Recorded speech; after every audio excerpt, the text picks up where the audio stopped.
नमस्ते भाई। और आज हम ये जो साइंस की बुक है एस के झा सर की, तो उसका रिव्यू करेंगे और उसे आप देखेंगे कि किस प्रकार की बुक है। अच्छी बुक है। ये रिव्यू के लहजे से हम लेकर के आए हैं और यहाँ पर आप देख सकते हैं। सबसे पहले हम इसका प्राइस दिखा देते हैं। तो इसका प्राइस यहाँ पे आप देख सकते हैं 370 रुपये पड़ा है और इसमें से लगभग प्रिंट रेट पे ही बिकती है और 20 रुपये ज़्यादा से ज़्यादा इस पे डिस्काउंट करेंगे वो लोग, तो 350 तक की आपको ये पड़ने वाली है। ठीक है। इसमें यदि हम देखें तो सबसे पहले आकृतियाँ दी गई हैं और उन पे जो क्वेश्चन बेस्ड हैं बायोलॉजी में, तो उनको दिया गया है। ठीक है। और इसके अलावा जो एनसीईआरटी एग्जाम्पलर हैं, जो 6वीं से लेकर के 10वीं तक की जो एनसीईआरटी की बुक हैं साइंस की, तो वहाँ से जो इम्पोर्टेंट क्वेश्चन बन रहे हैं तो वो सारी चीज़ें दी गई हैं। फिर इसके बाद आपकी दी गई है फिजिक्स और इसके बाद केमिस्ट्री और इसके बाद आपका दिया गया है इधर पे बायोलॉजी और लास्ट में आपको केमिकल रिएक्शन आपको देखने को मिल जाएंगी। यहाँ पे पेजों की यदि बात करें तो यहाँ पे 626 पेज हैं पूरे। और इस तरीके से जो पहला टॉपिक है तो आकृति एवं महत्वपूर्ण प्रश्न, तो डायग्राम के माध्यम से ये सारी चीज़ें बताई गई हैं। इधर देख सकते हैं आप दोनों तरफ और इधर भी। और इसके अलावा फिर आपको आगे यहाँ पर ये सारे जो तो डायग्राम बेस्ड क्वेश्चन होंगे। तो काफ़ी अच्छी बुक है एस के झा सर की। और यहाँ पे अब यदि आगे देखेंगे तो यहाँ से आपको एनसीईआरटी पैटर्न पर जितने भी क्वेश्चन हैं तो वो सारे दिए गए हैं, जैसे कक्षा 6वीं 7वीं 8वीं इस तरफ। और इसके बाद भी सारी चीज़ें दी गई हैं। फिर ये केमिस्ट्री के पहले फिजिक्स के सारे क्वेश्चन जो इम्पोर्टेंट हैं एनसीईआरटी के, फिर केमिस्ट्री के इम्पोर्टेंट जितने भी हैं, और इसके बाद फिर बायोलॉजी के सारी कक्षाओं के दिए गए हैं। ठीक है। और इसके बाद यदि आप आगे बढ़ेंगे तो यहाँ से आपको फिजिक्स स्टार्ट होगी और यहाँ पे आप देखेंगे कि यूनिट एवं डायमेंशन पहला इसमें टॉपिक है और इस तरीके से सारी चीज़ें कवर की गई हैं।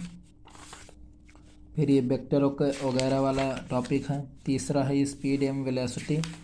ये सारी चीज़ें आपको देखने को मिलेंगी। ये जो बुक है तो इसमें क्या है, क्वेश्चन भी हैं और थ्योरी भी है, तो बहुत ही अच्छी बुक है। जैसे यहाँ पर आप देखेंगे तो ये पूरी थ्योरी दी हुई है इस तरफ से, और फिर यहाँ पर कुछ एग्जाम्पल भी इस तरीके से दिए हुए हैं।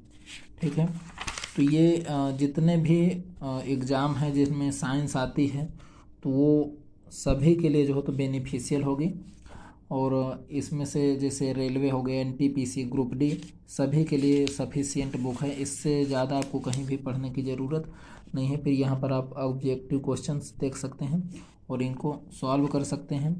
बाकी फिर इधर आप यदि यहाँ पर देखेंगे तो न्यूमेरिकल क्वेश्चंस दिए हुए हैं। ठीक है।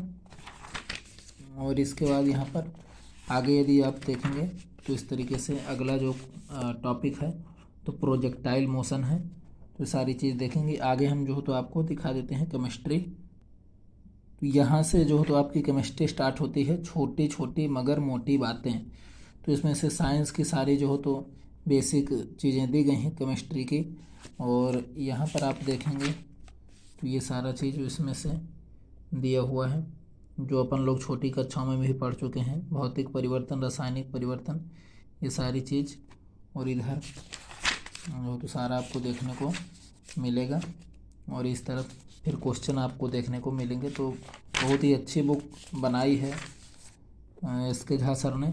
यहाँ पर देखेंगे कि एटॉमिक स्ट्रक्चर एवं थ्योरी, तो ऐसे ही पूरी केमिस्ट्री भी थ्योरी से और फिर इसके बाद क्वेश्चन सहित पूरी दी गई है।